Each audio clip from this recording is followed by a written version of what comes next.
And these issues, the county kept saying that there was no sitting board.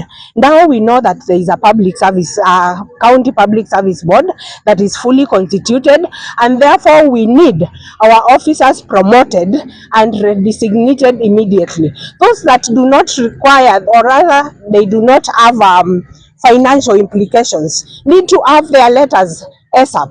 Na endapo kwamba county secretary na the whole executive hawatajuhudika, hawatajizatiti mpaka pale tutakaposikizwa vile inafaa, hakuna mtu atarudi kazi na watu wote wa Kwale wataendelea kuumia. Saa hizi surgeries zote ama operation zote Kwale hii 99% lazima zipitie kwa mikono ya clinical officers anesthetists, lakini ni uchungu sana, baadhi yao hawapati ile allowance yenye wanafaa kupata. Ndio maana kama county tulianza kulipa hapo February.